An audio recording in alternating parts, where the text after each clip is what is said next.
your weekly podcast about 40K. Um, I'm here. Uh, my name is Kevin Lee, and I'm here with Ben Rubenstein. Hey everyone, starting without Chris this week. Yep. He'll be joining us a little bit later. So for tonight, we have a little catch up on what happened in the last week. The hot off the press Manny Chima news. Uh, Working with new players and how to foster a good community, and then secondaries.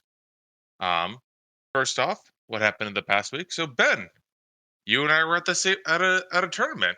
You were. Yeah. So Um. Oh, good. go ahead. So it was the Stop Counting Game Nights first team tournament post COVID. Um, the tournament was unfortunately had a little bit less people show up than we were looking for. We only had 4 teams of the potential 8. Good news is we kind of showed that this was something we could upkeep on a monthly basis. So be prepared to have a post come up for that this week for next month's event. Yep, it was Um, super easy to run. It worked really great in our space. It was a little bit short notice for some people to show up, so and we also unfortunately had a couple teams have to drop because of COVID restrictions. I think there was a COVID outbreak at someone's workplace, and that took him and I think another potential team out of the ability to come. And then all of a sudden that's just like a bunch of teams missing. But that being said, it's super sustainable. We plan on doing more of them.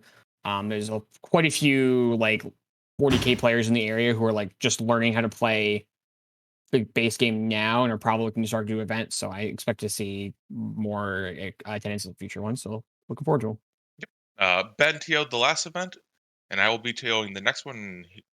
The Ben Rubin side will be unleashed. Eh, Um, Coming up next, we both have a team tournament we're going to. I'm going to be playing with my friend Rob from the chat, and Ben, you're going to be playing with another Ben. yes. Who bends? Yeah, Ben Grenier. He's a newer player. Just started playing in 9th edition.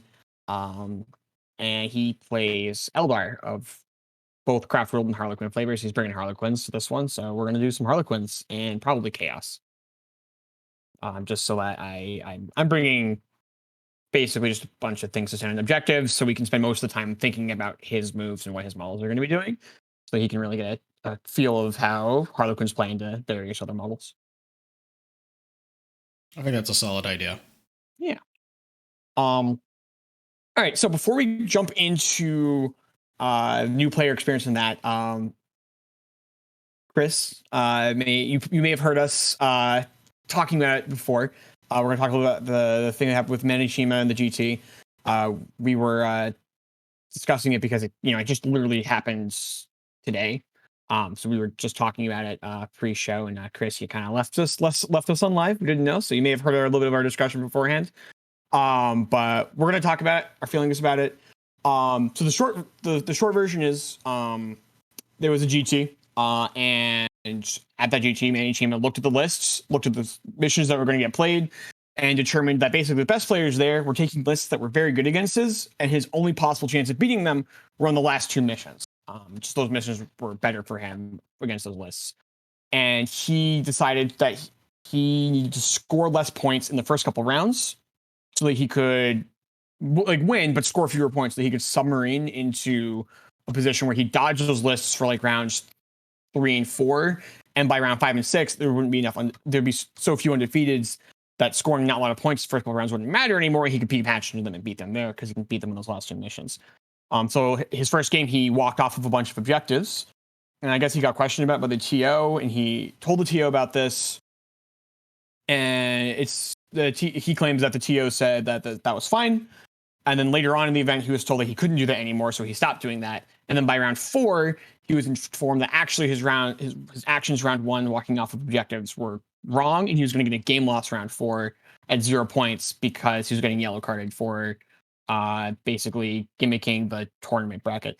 Now there is an argument to be made that walking off of objectives is attacking tournament integrity, which is against the ITC code of conduct. So you could make an argument for him being yellow carded. That being said, the TO also supposedly told him that it was okay to walk off objectives, which sort of changes the math on things. So I want to separate this discussion into two things. I want to talk about this particular situation for a little bit, and then I want to talk about the idea of intentionally submarining in general, because I think that's a very different discussion from this particular situation. So let's just talk about this one in general.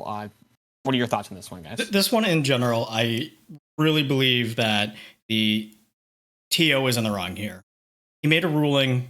He said it was okay. And then he walked it back, like a few rounds later. If you're a TO, like, make a decision, make a call, stick to it. If you, in hindsight, figure, oh, that was the wrong call, keep it in mind for next time. But once you've made a ruling, like, I'm equating it to basically like saying like, oh, the AdMech FAQ isn't in play for this tournament. And then round 3, actually, it is in play for this tournament. Yeah. That's a pretty fair comparison. So the interesting thing here is, if you come from the TO's perspective, he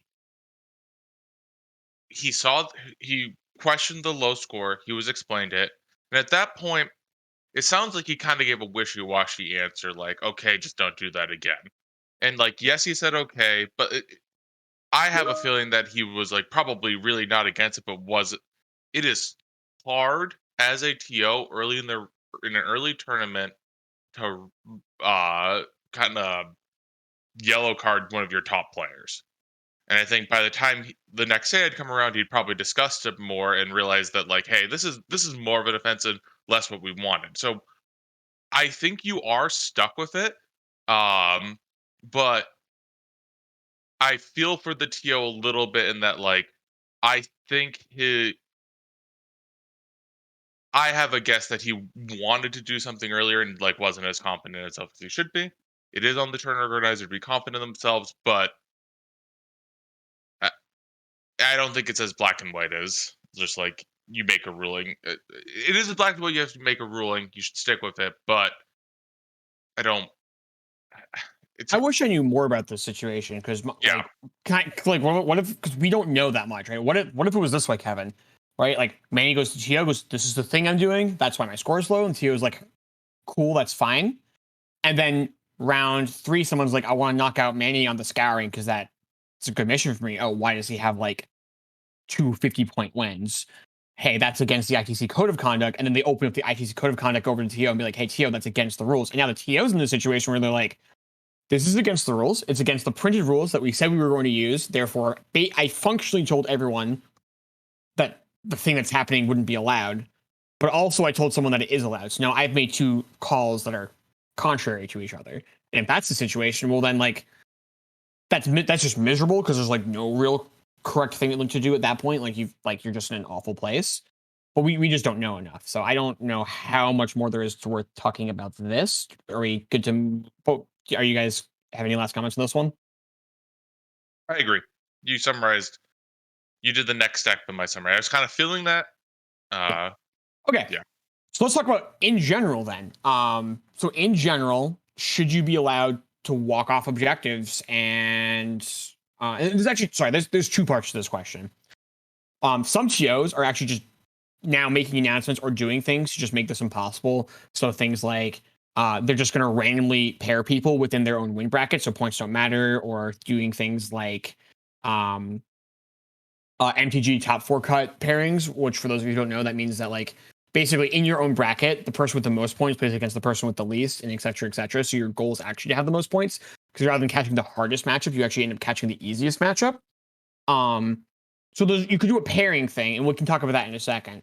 But let's just talk about like a rules thing, which is, in your opinion, how do you feel about people walking off of objectives to score fewer points to get easier matchups? Yay or nay?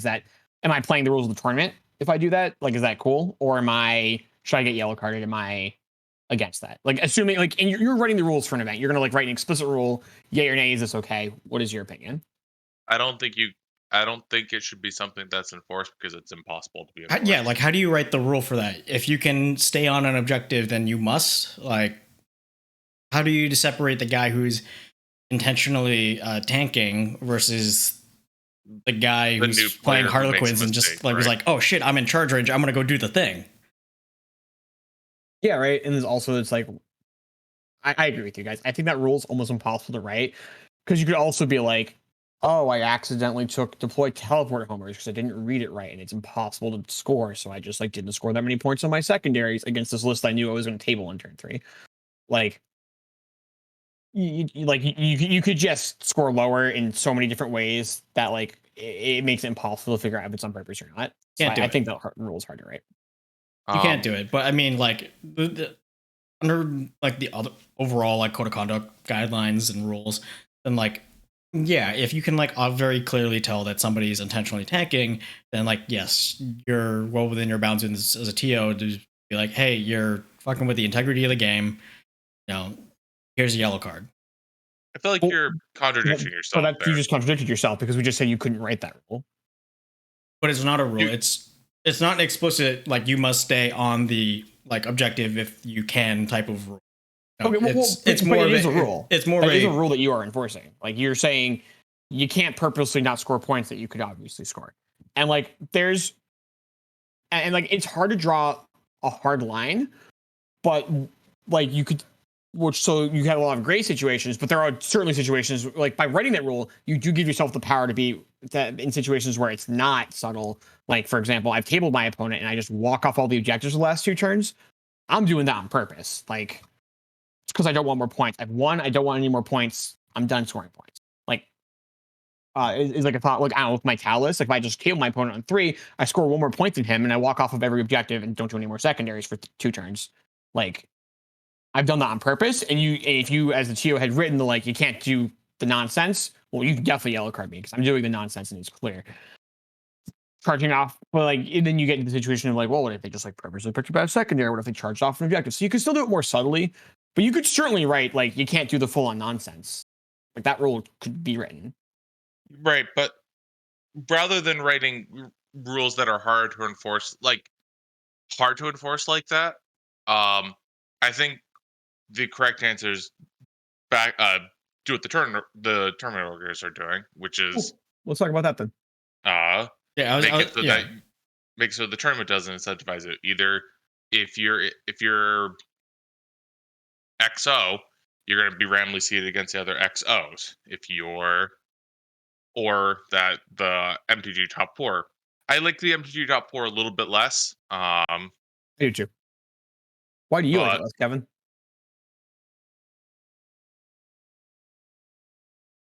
Kevin? so no, I'm just thinking. So like let's say you lose win and then someone win loses. Your lose wins are probably going to have more points. It can just create I feel like random is the best option because there are certain ways that are unintentionally punishing. I agree.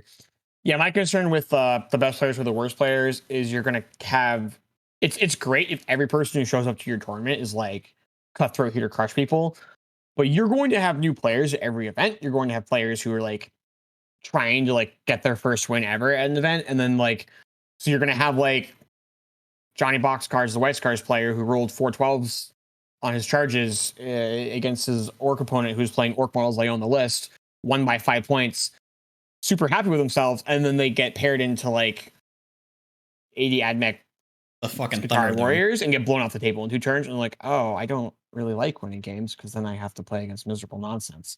And like meanwhile, if they after round 1, they're probably lost. They don't ever have to look at the miserable nonsense. And so that like still happens, but that's gonna happen every time, right? Like your newer players who are winning by smaller margins will literally never win their round 2. Like every time they're just gonna get smashed. And like, that's potential that's just like a thing that happens. I mean, is And that that's and in that's some and ways that's isn't that just a tournament? Like you have yeah, to it's take always part just in a it. tournament. Like so if you're and you could convince me that that's the correct pairing at like a major or a GT, but not the correct pairing for your RTT. Um, That's fair. there's an argument for just like random all the time. Like you want to know all the one knows at random. I like that one too because I don't know, maybe like your round 1 opponent Kevin brought 35 Imperial Guard vehicles and you got to max out every secondary against them. My round of 1 opponent brought 25 Custodian Guards with Storm Shields, and I was just like, try and score some points. It doesn't necessarily mean that like you wildly outplayed your opponent more than I outplayed my opponent. My opponent's list just didn't offer points to me. Why are you ahead of me in the bracket? Like we should just like randomly pairing each other seems reasonable to me. Yeah. Yeah, I agree with that. I mean, like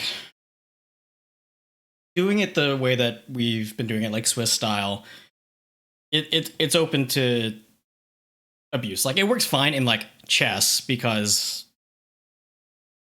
nobody has a like inherent 70% win rate in chess because of they have 9 rooks, you know?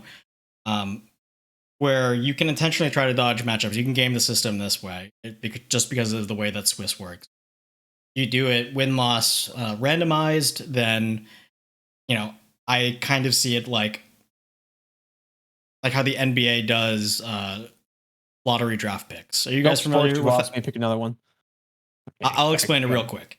So okay, in the NBA, like if teams are just doing really shitty, you know, you can tank and, you know, you'll probably get like the number 1 draft pick, right? Except teams were doing that like intentionally tanking and making it obvious, and it wasn't a good product. So instead of, you know, the worst team in the league getting the number 1 draft pick, all like I think it's like the worst 12 teams go into a lottery. The worse you do, the more chances the more balls you have in the pick thing. But I mean, that's their way of was it? Sorry, so giving like it more parity. Okay. So those are like once a team was out of contention for like winning the league, they just start taking all their games on purpose. Yes. Yeah, so they could have a better next season. Okay. So like your second out of win contention, you're just like tank everything because we want the first pick for next season. Yep. Yeah. Yeah. Okay. Yeah, that's terrible. Yeah. So that's why they started randomizing it. And you start randomizing it, then you know you can't predict if you lose the next 10, you'll get the number 1 pick for sure.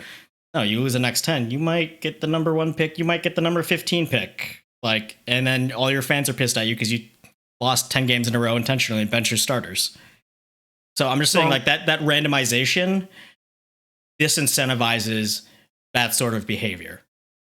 Granted, like bad teams are still going to be bad, but you know, like none of them are being as intentionally bad as they were in the past before the lottery happened.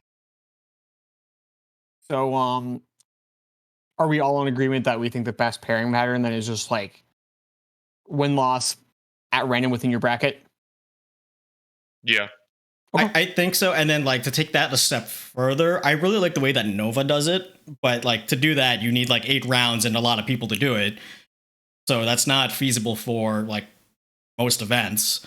But you know, the way that Nova does it is they do win paths. So if you are like 2-1, but you won, lost, and won, you're only going against people who won, lost, and won, not somebody who lost 1 and 1. Well, the other big thing that I know is they bracket you is after, I think it's because it's 9 rounds. After the 6th round, no, that's not the right number. It is 6 rounds.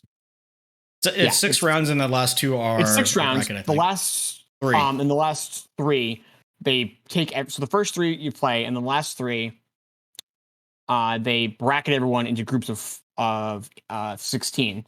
And you cannot get out of your bracket. So if you are in the first bracket, if you lose all 3 games, you're in 16th place because first is the 1 through 16. Bracket number 2, 17 through 32, etc., etc. And this is just like, this is excellent. This is how I think most GTs and super majors that have multiple rounds should run, because it brings us to like all the nonsense with like, oh, is it points? Is it like the guys in the top table are playing for first place and 18th place? Like that's just nonsense. No, but the guys in the top table are playing for first and second. And by locking yourself into a bracket where you're only playing against the top 16 guys, guy number 15 can't knock you to 35th place because you've lost a round and you get jumped by every person in the second bracket who won their last game because you had to play against a harder opponent. That's just like nonsense. So I love the way Nova structures their whole event.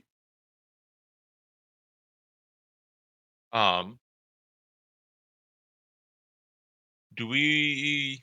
I agree. I think we've gone a little bit off of the submarining conversation. I think we all agreed on what our answer for the submarining was. Do we want to move on to our next topic? Absolutely.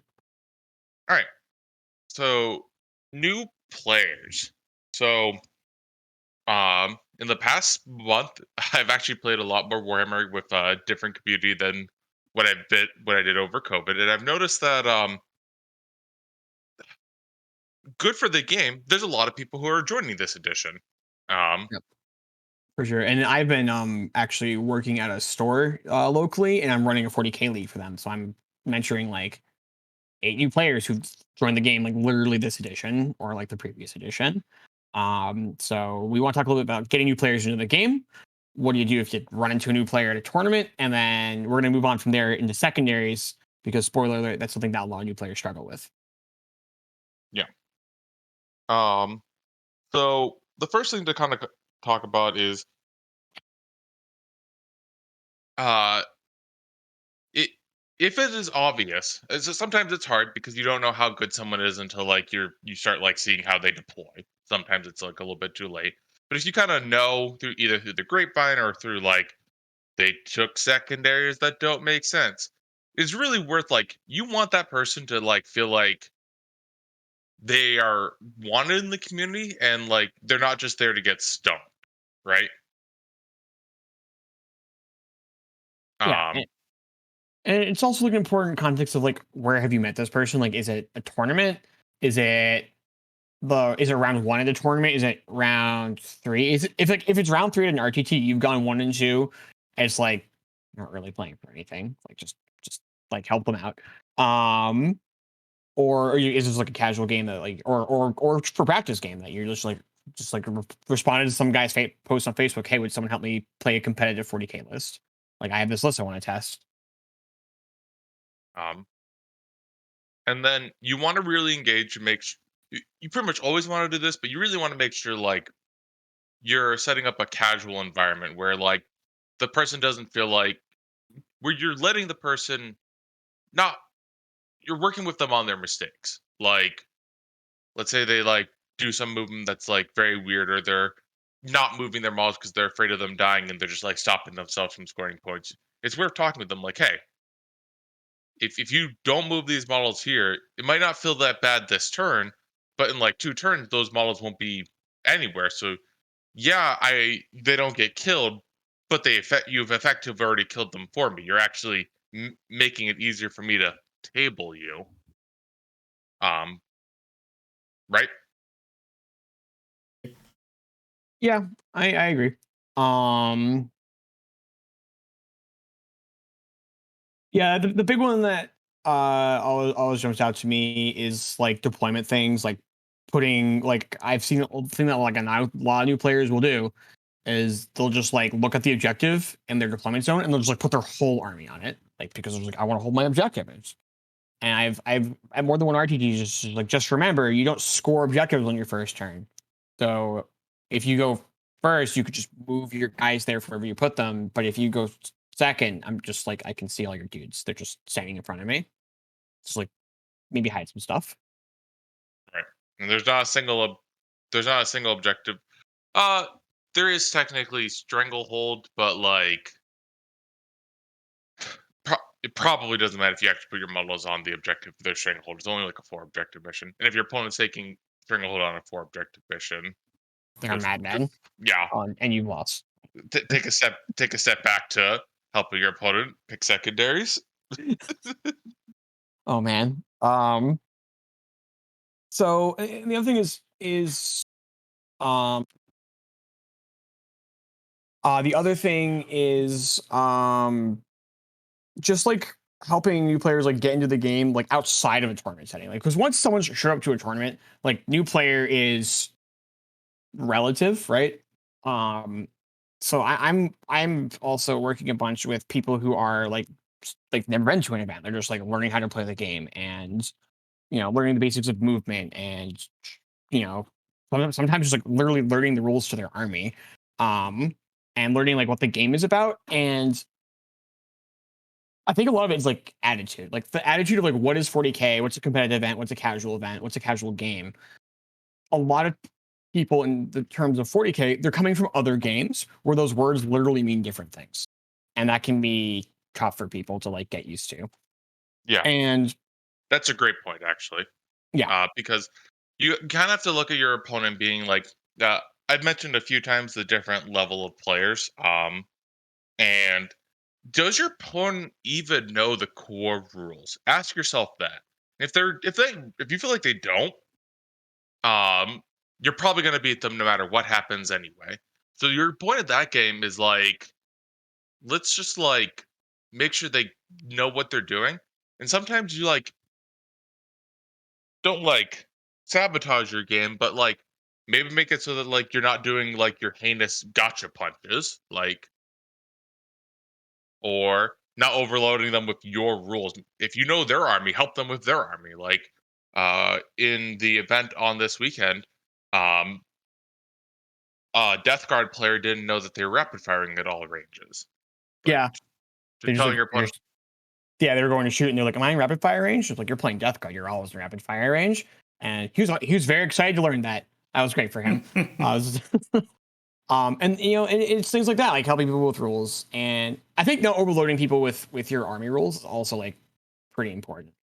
Um, so like when I'm with my Tau list, when I'm playing against a newer player, first of all, I'm sorry to the players who had to have that experience. But also like against experienced player, I tell them my profiles because like the weapon profiles are like pretty important when you're like trying to do the math in your head. And newer player just like isn't at the place where they can do the math in their head.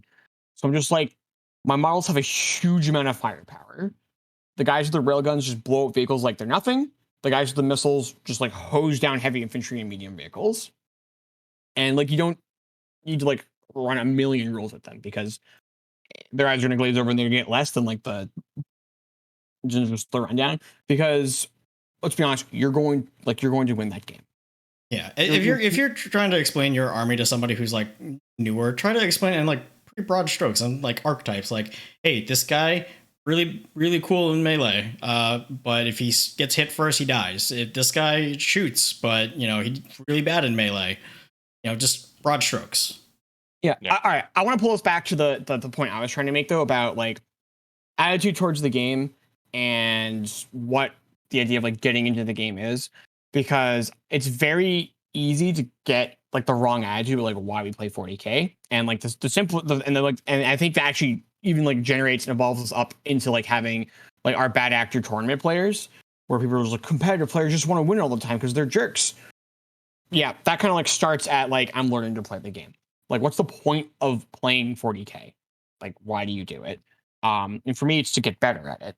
And for some people, it's to win, and that's not necessarily the correct attitude. And or I think, or to feel intelligent. And sometimes people feel intelligent by trying to gotcha yeah, their opponent. yeah, or to feel like you've like put one over on your opponent, and like that's not fun. I don't want to crush my opponent because he didn't know my rules. Like, you didn't know Chowk would fall back. Like, and shoot, like, haha, gotcha, opponent. Like, no, every time I'm playing against an army that's like planning on charging me, I tell my opponent at least 3 times during the move phases, remember, Cow can fall back and shoot once per game. Like, because that's a new rule I didn't have in 8th edition. For broadsides at least. And I'm not interested in gotchaing people. That's not interesting, and I'm not learning anything from that. Like, what have I learned? I've learned that if my opponent doesn't know my rules, I can crush them. I'm not getting to be a better player by playing the game where my opponent gets smashed by a rule they didn't know. I've gained nothing from this. I've gained some points in one tournament, I guess, but that's not interesting. Um, but I keep doing this. Like, we're back in tournaments, but no, like we're helping like new players learn the game. Like, I feel like it's really important to emphasize like the point of every game is to like play better than you did the last one. You're playing against a new opponent; they might be twice as good as your last opponent. Your points, your margin of victory, your margin of loss might be like double. You might lose by twice as many points as you did last time. Yeah, because your opponent played better. Did you play better? Did you learn? What did you learn? What went wrong? How do you know it went wrong? Like, also stop blaming the dice. But, that's all. Yep. That's all I was saying. You should be playing Warhammer for one of two reasons: to get yourself better or to enhance the community. And that's either by getting new people in, or maybe if someone's having a bad set of games, maybe helping them get their confidence back on an easy game, like something Yeah. like that. Or there's also some players who are like, robots are cool. I want to play with robots. I literally don't care what happens during the game. That's also fine. It's Every perhaps Knights player. not the audience for this show, because we talk about competitive 40k all the time. But like, if your opponent's a new player and they're just like, Tau robots are the coolest thing ever, and every time I get to shoot a gun, it makes me a little happier on the inside. That's fine. But they are a successful 40k player. They're having fun. Great. But if there's some people who are just like, and especially newer players who are just like, the goal is to win. The goal is to win, and games where I'm losing, I'm not having fun, and also more importantly, games where I'm losing, I'm not learning anything. And if anyone's goal is to escalate themselves into competitive 40k, the goal is that every game you learn something, because that's how you get better.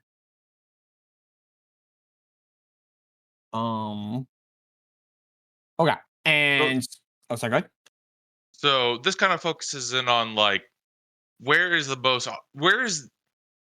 easiest person to get stuck, and that is kind of in what our final topic of the show is: secondaries. The easiest place for someone to mess up, and I've really seen it at the recent tournaments I've been going to.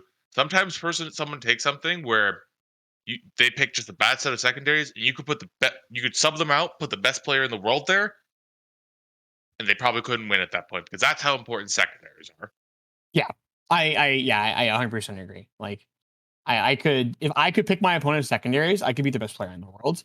And I don't think that's like a significant brag. I think most people could be the best players in the world if you could pick your opponent's secondaries, because you score half of your points on the secondaries. If you pick 3 zeros, you have no chance. You just have no chance. And shame on, real quick, shame on GW for releasing secondaries that it's so easy to get zero on. Like, really? Yeah. Well, I'm actually kind of livid with GW over some of the secondaries that they printed, and it's not like, oh, this secondary is bad, I'm upset they didn't make it better. No, this secondary is bad, I'm upset they put it in the book. Like, the super secondary where, like, if your opponent's within 6 of the center of the table, you can't score it. That should not have been printed, because I've seen so many people look at that one and be like, I could put a dude in the middle of the table and just get points, and then score 0 on it, because I'm just like, 2 shield drones are in the middle of the table. 2 shield drones are in the middle of the table. 2 shield, like, just over and over, and they just literally never get to score it until they're dead. And there's a bunch, like, deploy teleport homers, like, do an action in your opponent's deployment zone. Like, what were you doing, GW? And there's other ones that are just like worse versions of other ones in the book. There's all the mission secondaries that are just like terrible. There's like the mission secondary that's like, don't lose any models in your army. Like, GW, like, what are you doing? Yep. If I believe I can crush my opponent, I guess I can win by more. Though I won't take that, so I can submarine. Yeah, there's also like there's the mission secondary that's like, you need to start your movement phase on your opponent's objective, and then if you end your next movement phase on an objective, you destroy the objective and get 5 points. Like, it's not quite that bad. That's the hyperbole, but like they're ones that are just like truly egregiously bad, and I think it's terrible for the game that GW has kept them in the book. Like, if the new version of Chapter approved, they literally just like pulled 5 secondaries out of the book, I think it would be a better book than it is right now. Like, with literally just less text in it, it would be a better book. Probably, yeah. And all right, so kind of like transition out of my rant. The reason for this is that it's very easy as a new player to have no idea what the good secondaries are. Look at the list, pick 3, and you've locked yourself into a terrible experience for 3 hours, because literally no matter what you do from this point on, you're going to lose the game. There's no movement thing, there's no shooting thing, there's no like clever outplay. It doesn't matter. Your opponent only rolls 1s and you only roll 6s at this point. I guess you could win, but yeah, you'll table them, right? But like there's also no. But more importantly, there's no learning experience. You can't learn anything from that game, because baseline you couldn't score points anyway. So like, you're not going to learn. Like, what points did I miss during that game? You didn't miss any points. You locked yourself out of the opportunity to score points 20 minutes ago. You can only learn one lesson, which is you picked bad secondaries. And like, even worse than that, it's not always obvious that you picked bad secondaries, because that decision takes 10 minutes and then you play for 4 hours, or however long you play the game. And that secondary decision was so long ago that it might be like the blinders on might be on from that long ago, and you feel like you may have lost later on in the game. And there's no learning opportunities whatsoever. Quick side note, this is why it's very important if you're trying to improve at the game, have a like 10-minute discussion with your opponent afterwards. Like, hey, if I had taken this secondary, how much do you think we would have scored if we had played the game similarly? And it's like, oh, that secondary would have been better here. And that's like talking between two close secondaries. We're not talking about the egregious secondaries, but just Mm. bringing that up. That is like one of the market ways of getting improvements. Just like because like it's very hard to just say, okay, can we re-rack the same and play another 3-hour game where I picked a different secondary? You gotta have to talk it out at some point, but Yeah, at ITC events, I have been like, whoa, slow down, opponent. Like, you can't pick. Like, just please don't do that. Because and for a couple reasons, sometimes they pick one that's just like doesn't do anything. I've also had people just assume things were eligible for it. Like, they just look at broadsides and like, it's a monster, I can take, bring it down. You can't stop. I have one bring it down point in my army. Like, don't pick that secondary, please. Like, it just won't be a game. Um, and then I also had, I've also had opponents like pick the, I can never remember the names of the bad ones because I literally never take them. But put your models in the middle of the table, and if your opponent doesn't have any there, you score some points. I've had people take the blow up your opponent's objective marker secondary from one of the missions, and just like when that happens to me at an RTG, I actually say like all right, let's pause. Like I like really shouldn't take this one. Like we're just not going to have a game because you can't score it. It's impossible to score because and it can be tough too because you don't want to be like condescending and insulting to your opponent. But if your opponent's in a position where they are picking those secondaries, you can say with pretty like significant confidence that they probably haven't won very many tournament games, or the ones that they have are ones where they've sort of just like randomly picked some secondaries that they could score, and they'll probably appreciate the help because even if they're not going to beat you, you're probably sitting in the losers bracket. But even if you're just like, hey, your army's really good at these three secondaries, and at the end of the game, just be like, all right, just like in your next round, like here's a couple tips, and like those secondaries you picked against me, like maybe pick these ones like similar in your next round, and you'll probably do great. Like you'll do way more. And I've had multiple opponents that I've beaten round one going to round two, and just like smash their opponent because that person's round one opponent was just like, oh, you picked bad secondaries, crush you. Like I don't care, just blow you off the table, and you don't get to score any points. And then round two, they're just like, I don't know what secondaries it takes. So they take three bad ones again. My opponent's like, I know that my army full of, I don't know, White Scar's bikes is good at engaging all fronts. So I'm just going to take that one and score 12 points. And all of a sudden, they're just like having a great time because they get to score points. They have things they can do.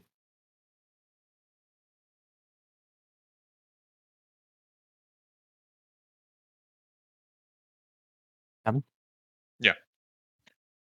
Um, it's also important to note that if you're thinking about it from a new player experience, when you pick bad secondaries and no one informs you that you picked a bad secondary, you can like get wild opinions on how some armies played. Where it's just like, yeah, I played against this guy and he just like crushed me by 30, and you might think that might make you think that the army is unstoppable. But reality is, you docked yourself 20 points by your secondaries you picked, so you lost by 10 points, and that's like a close game. Um, and that's why if you're talking about like the building confidence, building a community kind of thing, like you want your opponents to have like a good game, because man, imagine you played a game and you only scored like 2 points in it. Like how bad would you feel? Like uh It's not a feel good moment, I'll tell you that. um Sorry, Chris. you monster, Ben. No, he scored more than that against me. It was more than You 2 got to- points. he got I to think I hold his hit double objective for digits. 3 turns. Yeah. I mean, you were painted. No, I'm kidding. I You was held your objectives painted. for a I while. scored 10 points. I did it. I didn't score 2 points. Yeah, no. I mean, but that's of course also like very different because Chris and I both like are fairly competent players, and we're both at the point where we can pick reasonable secondaries for ourselves, even if our armies have a heinous mismatch. But that's more artificial than like because Chris is picking bad secondaries. I think he picks fine secondaries. It's just counter death card is gross. I could pick better secondary, but that's neither here nor there. Yeah, but like you pick scoreable secondaries, right? Like, and Yes. that's because there's a big difference too. Like, if my opponent picks 3 secondaries and like those aren't optimal, but like I could see you scoring 5 on each of them, I'm probably not going to say anything. Like, Right, but if I had picked something that's like literally impossible for me to score, yeah, then like that should raise a couple of flags. yeah. If you're like, oh, you're Callus with 20 shield runs and 2 characters, assassinate, and like, hang on, Chris, let's think about that. Um, Whereas if you're like, oh, I'm going to take while we stand, we fight because I have 3 Plague Burst crawlers and not really think about how that matches up into like Magna Rail rifles. Like, yeah, while we stand, we fight is like a reasonable attempt. Maybe not against me, but like that's like clearly you've thought about it. Like that's a reasonable go at it. Um, and I kind of want to transition from this onto like the actual secondary categories and a couple of like the secondaries I think they're just like completely defining the game right now. Is that good with you guys? Yeah. Okay. So, and actually, kind of coupled with this conversation is list design, which is the other thing that a lot of new players can struggle with a little bit, where they sometimes will, like you said, Kevin, will like unfairly allocate power to an army that's just like being piloted by someone who knows how to take secondaries, or will assume or will not realize that they're kind of just crushing themselves in list design by building lists that just like can't score secondaries. Um. So I agree. It's funny. I'm working on the team tournament list, and having played quite a few team tournaments, you don't know the experience of player you're going up against. And some of these secondaries are like you can score 15 points if you play 3 turns, and some of these you aren't. Um, so one of those is being while we To the stand last. to the last. Yeah. It's like I'm pretty convinced that in team tournaments you want your army to be able to play to the last, because that playing 3 rounds, playing 4 rounds seems I've seen it be a lot happen a lot more in team tournaments, depending on how structured and competitive they are. Sure. Yeah. So I mean, let's start with that. Like in like actual like normal 1v1 competitive 40k, to the last is a second like because again, there's like 9 takeable secondaries, and I think 5 of them depend on your opponent's army construction. That's a really, really small list. So, and then to the last is only takeable if you build your army around it. So that's your 3 most expensive units. You get 5 points for each one that's alive at the end. It gets a little funky if they can split and some of them dies, you get less points, but generally speaking, your 3 most expensive things need to live, 5 points for each one that lives. That's to the last. And that secondary is just like everywhere. That's just the secondary that like almost all of the best lists take.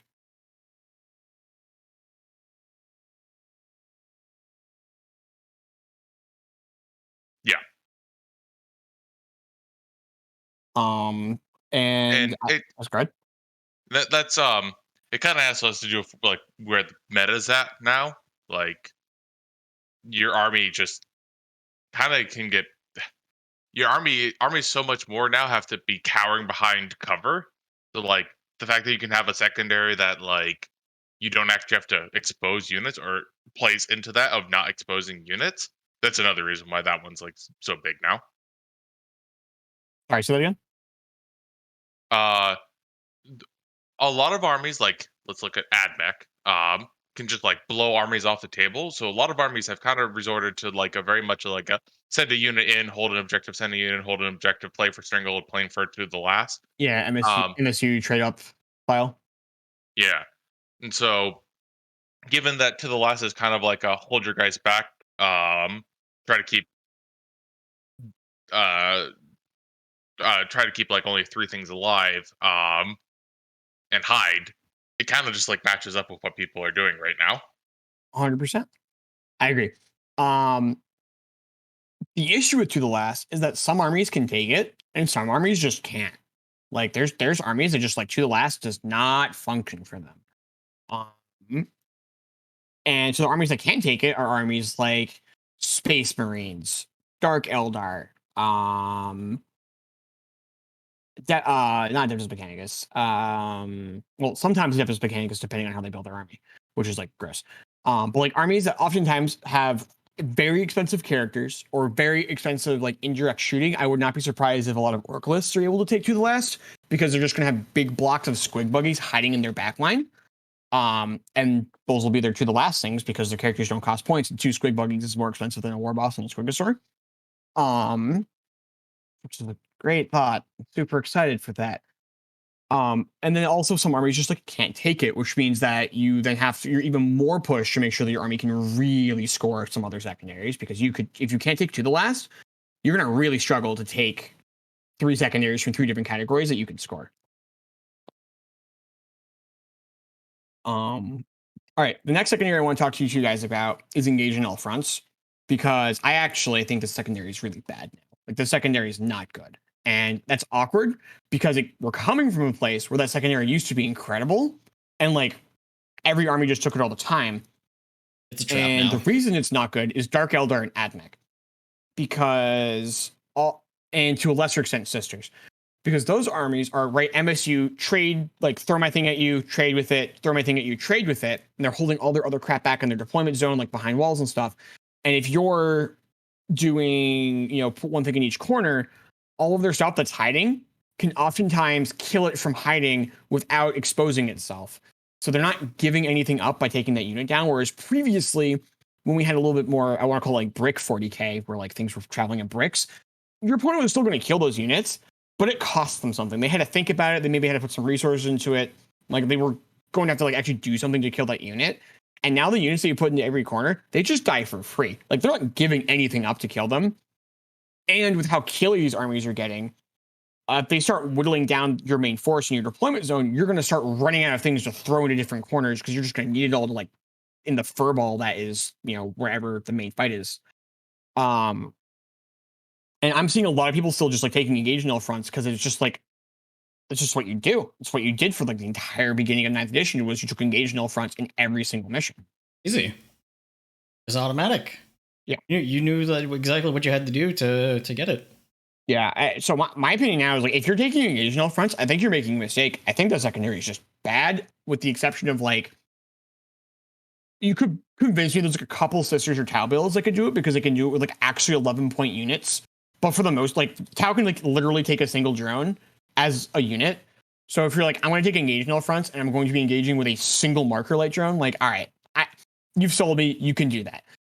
But like, if you're like, I'm engaging on all fronts, I'm going to engage with like 5 intercessors, like, that's terrible. You're just throwing you're throwing 300 points away every turn on your 3 cable quarters. They're just dying for nothing. All right, so because we can't take that one, I think you have to take Stranglehold, because that's the same category. I agree. Okay. So how do you guys feel about Stranglehold? Well, it just plays to the way you want to be playing the edition. You want to be able to. You need to throw. It's perfect because you have like your 2 objectives you should be holding. You have 1 objective that you want to be able to beat your opponent off of, like through sending a unit in, and all that leaves is like shooting your opponent off the final unit, which is probably their version of the 1 unit they sent up to hold the objective. So it kind of plays like perfectly with like the generic style of the game. So much like I was talking about to the last, is kind of like it's playing to what you're already doing. Stranglehold is once again playing to what you're doing. You're not actually changing up your game plan much to take it, and it gets you a lot of points. Yeah, I agree. And it's good for all the best lists, which again is awkward because armies that aren't super fighty in melee can sometimes struggle to score Stranglehold. But that being said, you have to. So I think that generally speaking, for 9th edition, your army has to score this one. I struggle to think of a top tier army that's not comfortable just like taking Stranglehold in like any mission with 5 or more objectives. Actually, the 6 objective ones are there achieving? What are there 4 objective missions? I honestly have just like completely gone blank. Yes, there are, right? There's a handful. Okay, there's a couple. Like okay, 2, sorry. right? I don't know why that just like flew my mind. Like, wait, are they all 6 and 5? No, there's 4s. You can't do it on the 4s, but all the 5s and 6s, it's excellent. Like, it's just very excellent. Okay, so we're taking Stranglehold. These and then we get to like the tricky ones, which is all the ones that require you to kill your opponent's models. Those ones are generally just not good. With the exception of assassinate, because there's very few armies that are taking less than 3 characters. They exist. There's some armies that just like take 2. I'm a madman. I only bring 2. And you could convince me that there's a list that like brings enough character targeting stuff to just kills them. So you could like kind of build a list. It's like assassination just like a secondary I can take all the time. And I think we're actually probably gonna see that more with the Thousand Suns Codex, because you can just like pop characters as a psychic power, so you can basically build a list that like the plan is to take assassinate most of the time. But most lists can just be like, I'm not going to offer you anything on these.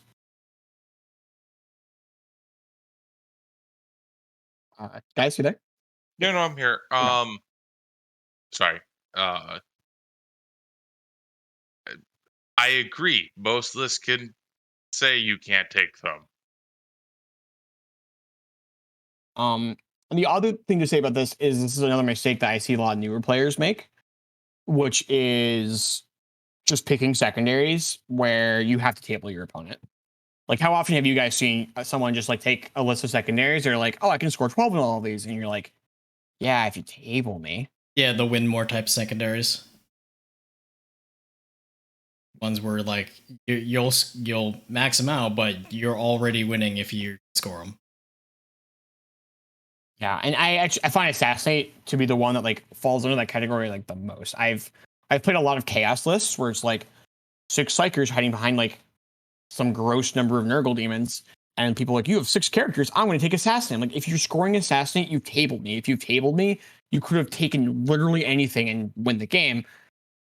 Like, take something where like if you don't table me, you'll do well. And then we're on to the psychic secondaries. Well, we're not into the psychic secondaries, but we're on to we'll talk about psychic secondaries. Psychic secondaries, for the most part, have kind of been a miss. I haven't really seen people take them that often. How about you guys? So No. it kind of has to do with the way psychic secondaries are, like psychic armies work right now, where it's like 1 or 2 psychers. So like, are you giving up your psyker you're bringing to do the secondary? No. And if your opponent has one, are you running the risk that your power's getting denied? No. It's just like, armies just aren't constructed in a way that you can actually take them. Yeah, that might change a bit with the Thousand Suns Codex, but as of right now, no. I think that all of the psychic secondaries, unless you are already had a plan, you were building your list like with the psychic secondary in mind, like you were bringing like an astropath or some shit just to do the secondary, then otherwise like it's a trap. Yeah, I agree. I the other thing too is like, man, like if you can't, the full plan can't be I'm going to take a psychic secondary, because if you ever play against, for example, sisters, you're just going to fail that secondary like half of the time. They have a 5-up, like roll a d6 on a 5-up, it's denied, is a free rule every model in the army has. And then for a command point on a 4-up, your power is denied. And then the 5-up deny is technically deny the witch attempt, so they can command point roll it if they want. So if they want to, they can just be like, every turn I'm going to spend 2 CP and just like make sure you don't score that secondary. You got a 0. Like, is 2 CP turn worth zeroing out one of your opponent's secondaries? Maybe. Like, it's really hard to win when you zero out a secondary.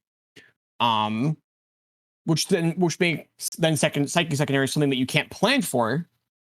But if you're not going to plan for it, you don't want to take a crappy psyker who's only there for when you can take them, and then all of a sudden it's just like secondaries aren't functioning. So I found this category just to be like kind of useless, with the exception of Abhor the Witch, which you can take to punish people who bring psychers, which great. So this brings our category that I actually think has like the most play to it, which is shadow operations.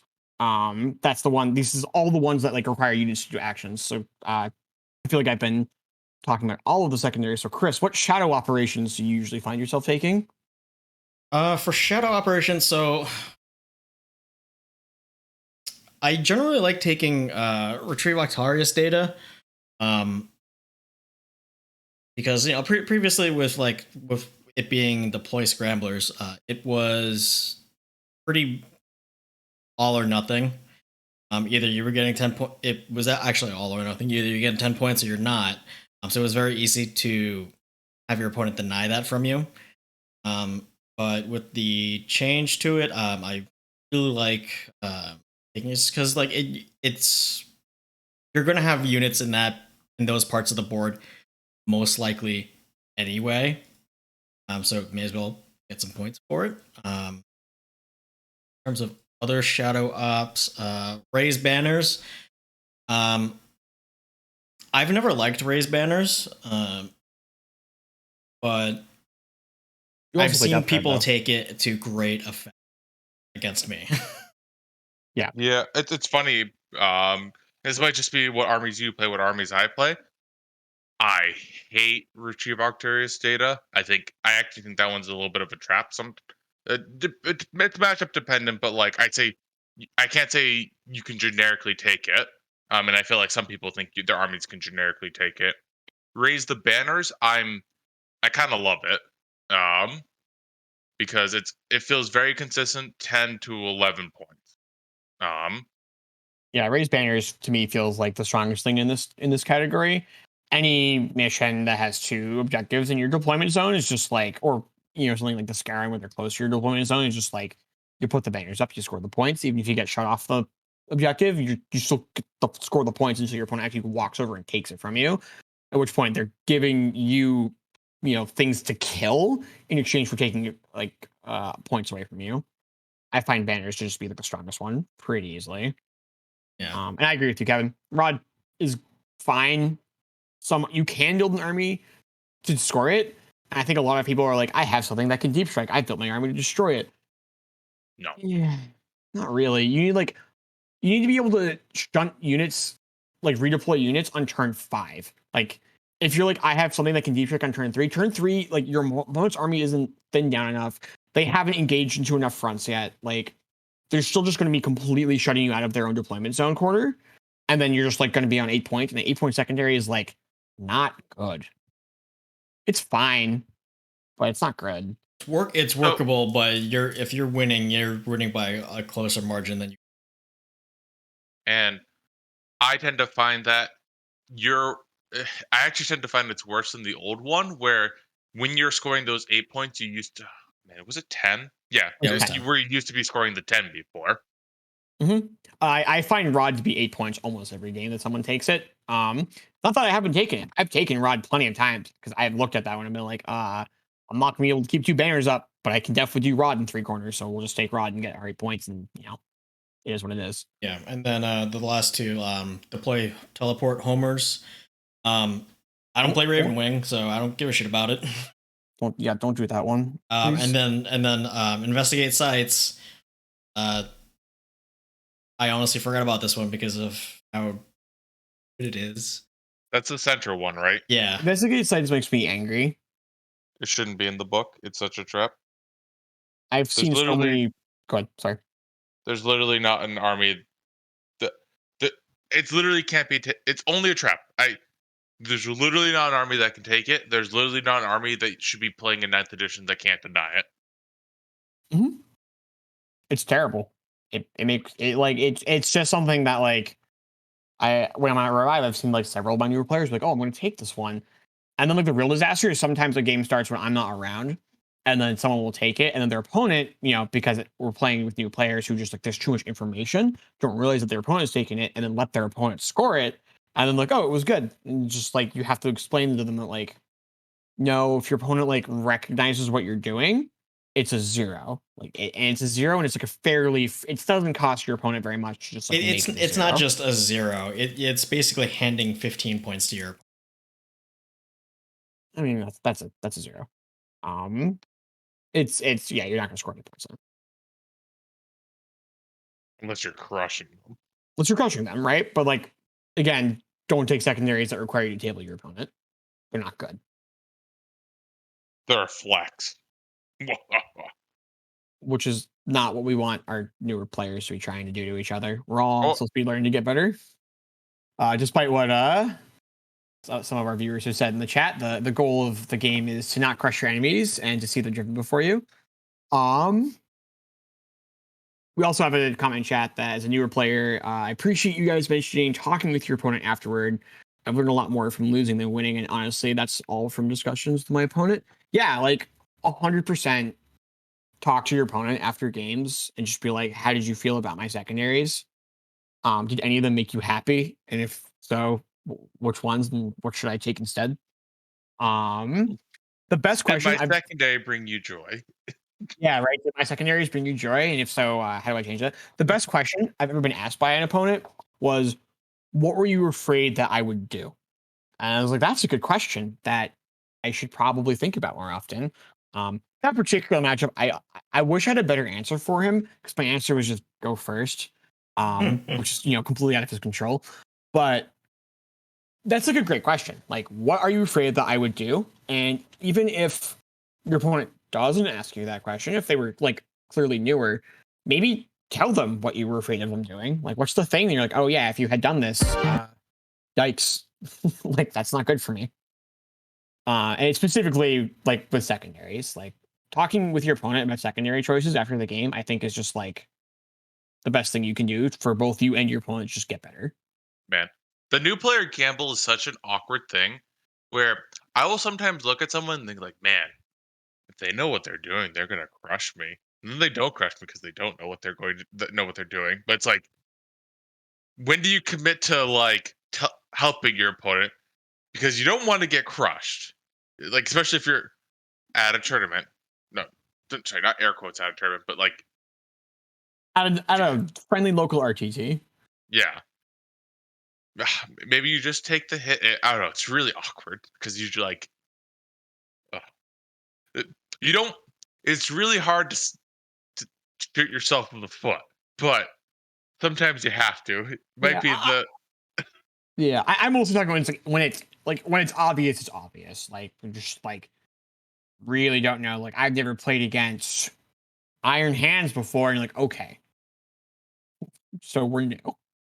Um, do we want to hit on faction secondaries at all and how we feel about those? Because we've talked about them before, and now we've been to a couple more events, and I think we've had some in private discussions. We have some like a little bit different feelings on them. yeah. So I'll start off because I was the one last week saying like, uh, so last week my opinion was we need to keep them around because GW is balancing around them. And while I think that might be true slightly, the more I play, the more I'm convinced that like either GW is not balancing around them because I've seen some very questionable balance decisions recently, and B, like if they aren't, then it's just like unfair. It's just like so cheap. It just doesn't feel like some people are playing the same game. Yeah, and Thousand Suns is next week, but what sparked this conversation is Thousand Suns have a 15. They printed a secondary that actually just says Thousand Suns get to score 15 points if their opponent took a psyker in their Oh my army. god, it's so good. And it's the best secondary they've ever printed, ever. It's like not only you get 15 points, you get 15 points without having to change a single thing about the way you're going to play the game. Like you just don't need to do anything different. You just get to circle 15 and play the game. Can we talk about really quickly how bad? Uh, Speaking about uh, the warp subset of them, the one where it's like if your opponent has no sectors, if you kill sectors, you get a bunch of points. I know that got nerfed, but it's like still like a pretty good like set of points to get against I, Thousand Suns. it's so dumb. So like, Right, right. So now it's but such a now, stupid situation where it's like, oh, I brought one psyker. I guess I lost 15 points. I didn't bring a psyker. I guess I got 15 points. That's like how playing against Thousand Suns is gonna feel. So unbelievably bad. yeah, you fell. It's literally, oops, you fouled out. Like, did you bring the one librarian to like give you guys +2 to charge? You fouled out 15. Like, That's the chaplain, but yeah. oh. I was talking about White Scars because White Scars had that as a psychic power. But whatever. The Yeah, I, I agree with you. I think that book secondaries. I'm sad because I've been book secondary for like the entirety of ninth edition, and now we're just starting to get rid of them as a book that I play comes out. with like a heinously busted one. But I'm just looking at that one, just being like, I don't really want to play this against people because it's just not a game. It's just not a game. Not to talk too far around it, just so people actually know. Oh So yeah. there's a if you're you can only take it if your opponent brings a psyker, and then all of the thousand suns versus that one psyker are having a kill off. Whoever kills more gets grind them. If you kill more than your opponent, you get grind them down points in this. But we're only counting things that die in the psychic phase. You imagine the most mortal woundy in the psychic phase army versus one psyker. Who do you think could do more? Huh? Oh, Huh? and also the first thing that's going to happen in my psychic phase is Armand's going to move 12 inches up on his disc, deal like 6d3 mortal wounds to your one pathetic psyker, and then some guy behind him is going to warp time him back into my army. And I'm going to be like, go, you have no denies. You can't even kill mortals in your psychic phase. Also, 3 points. Like, yeah, it's bad. Like that one's egregious. But like even like putting that one aside as egregious, we just talked about it, right? All the secondaries are freaking impossible to score. So because of that, any book secondary that's like an easy 9 or 10 is just kind of busted by default because it's just miles better than anything else that you could be taking.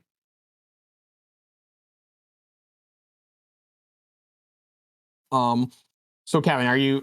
Previously you were concerned that we were going to like develop into different metas, but at this point, do we just you just why you feel like it's so bad that we should just get rid of it because it'll be better play experience? Yeah. Um, having played in a tournament with it, having played in like 2 tournaments where it was essentially enforced, I'm like, man, these were just better games. They Yeah, just were. they're just better games. Um, Especially because different books are like so different. Like the sister secondaries are good. You could convince me to take plenty of them, but like they're only a little bit easier than the book secondary ones. And then you have things like the Space Marine one, Oath of Moments. It's just like you get 11 points. It's just 11 points. And while 11 points is not the 15 we were just talking about with Thousand Suns, it's 11 points in the category where most people, it's in the category where your opponent has to build their army wrong. And so, like, you didn't do anything, and now you're getting 10 points in the category that, like, you're not supposed to, air quotes, not supposed to be compared to everyone else. That's the problem with it. Yeah, that's no. Which one is that? No No mercy, no mercy, respite. no Right? respect. Yeah. I have bad news for you about where Wrath of Magnus is. Oh, I know. Yeah, it's egregious. Hey, I actually thought it was in the psychic set. So we didn't move the needle much. We could talk about that next week. Yeah, I agree. I think that GW needs to do some work on the secondaries, even if it's just like the next chapter approved. They just pull like the 6 unscorables out of the book and rework some of the mission ones. Like GW, if you just want to like print some missions without secondaries, that's fine. I think it is okay to have missions without secondaries because functionally right now we have many missions without secondaries.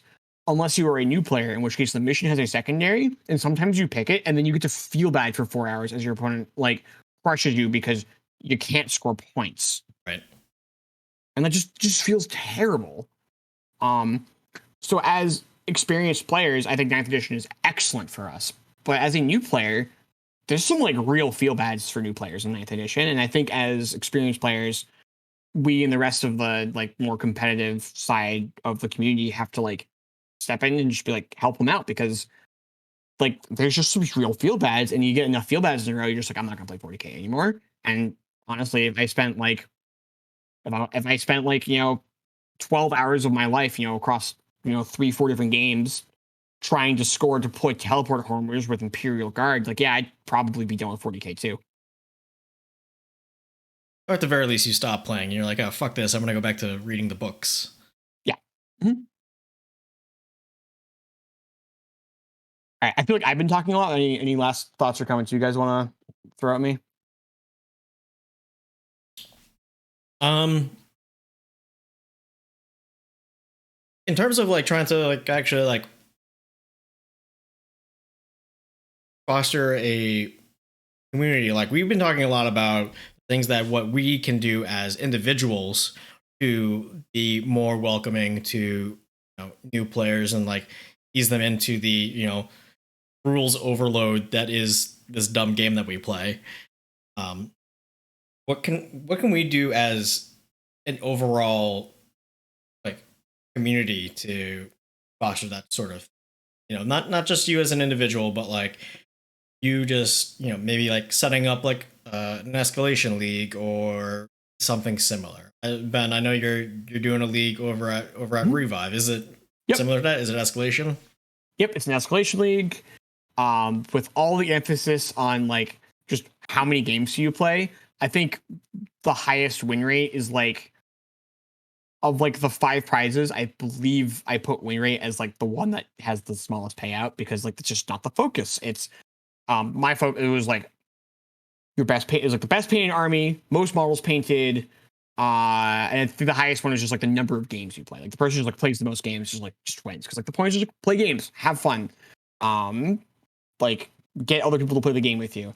And it's awesome seeing it too because I'm like constantly getting texts because people want their games account. So I'm constantly getting texts like, "Hey, put a game day with like a picture of like a 40K board in someone's basement, like of a game played," because people like they also want to play home. So we got plenty of games going on in the store. We got games people being playing in people's basement. And I'm just counting everything because it's like I just want people to play games and have fun. So any game between two people who are in the league anywhere counts. Just like send me a picture and you're good. Um, and a lot of them like are like getting the attitude, just like just play the games, you have some fun, you learn some things. I'm getting questions about the community, like about like the game, like decisions, especially from players who know I play the armies that they play. Um, and I think that's the sort of thing that's great. And the other thing I plan on doing that I think is like pretty important is I'm going to at some point run a invitational tournament for these guys. And Chris, you're not invited. I love you, but at the same time, I don't want them their first tournament experience to be just like showing up to some place and like probably getting smashed by people who are way better than they are. I was very fortunate in that like my first tournament experience was like me and like a bunch of guys who were all learning the game at the same time. And we all had no idea what the fuck we were doing. And I think I won with like 36 Tau Fire Warriors. Like my What if list I just like bring was Admech, but not I good. don't practice at all and I don't read the stratagems before that day?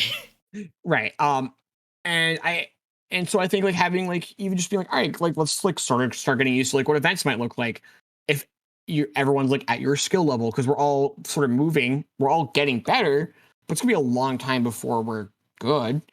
Um, and some of those guys are gonna want to play in competitive events. Some of them I've already talked to are like, yeah, I want to get better and like travel to tournaments, and some of them are just like, I'm pretty happy playing casually and taking pictures of the cool models. And like both of those things are fine. You just like have to find a way of like fostering a community where like all of those things can exist together, which can be a little tricky. And at some point, like, you know, people who are looking for more competitive stuff are going to basically graduate out of that pool and go start traveling to tournaments, and that's fine.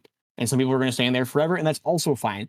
Um, and because I don't need to create the like ITC tournament circuit environment. Like that exists. They need something different, and it's kind of creating spaces where something different can exist is what lets new players get into the game.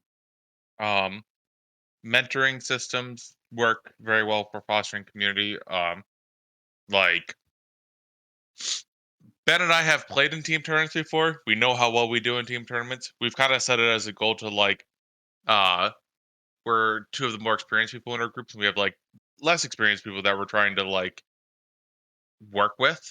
Um, so like as we were saying before, Ben is bringing Ben Grenier, like a relatively new to 40K player. He's been playing for under 6 months. He's played other competitive games, but that's going to be his first Warhammer tournament. So having someone who can like really sit down and work with him, and Ben's playing an army where he can work with him on Grenier's army, perfect. That's like, yeah, Yeah, things like that. it's my fault. I brought the other Ben into the group. Oh man, too many bends, too many bends. But no, like, I look forward to that because I think because he's playing Harlequins too, and he really enjoys playing Harlequins because Harlequins get to do things where like they feel very powerful. Like, I don't know, like he's seen a lot of different armies play. Like everyone's just like kind of walking across the table, and you take your jet bikes, and you're just like, yeah, they're just like double move, go like 30 inches, hit your dudes, move 60 inches again. Like that's just like faster than everyone else, and that's sweet. Um, And yeah, so just like things like like helping them like enjoy the things that their armies do well and get better at the game at the same time. Yeah. So I mean, like, how about even just like doing something as simple as creating a Facebook group for? I mean, like most stores will have like a Warhammer or miniatures group on Facebook for their community. But I mean, Mhm. like if there isn't, make one. If there is one and nobody's really using it for like trying to make a community, well, what's that thing that they say? Be the change that you want to see. Yeah. Start Yep. posting your hobby progress. Like ask people for their thoughts on game mechanics. Ask for practice games. It's just all those sorts of things. Yeah, for sure. I did do that. Revive has a Warhammer page now. I need to be better about that, to be honest. I haven't been posting a ton of hobby stuff or anything like that. And a lot of my guys are at this point have exchanged phone numbers and kind of text each other to set up games. I do wish like, every once in a while a Facebook post would just be like, "Hey, I'm looking for a game Friday," rather than like to just like go down the list and text everyone. Because hey, I'm looking for a game Friday could potentially like pull in some new random person who like sees that on the page and like, you know what, I could drive there and play a game. But I do like post pictures from the league. Like if you go there right now, you'll see the pictures from the last league night, and if you go there next Friday, you'll see pictures from the next league night. Um, so yeah, it's neat to sort of also create online spaces where those communities can sort of start to grow together. Yeah. Um. So like other things to like watch that community. I'm sure there's something else that I could be.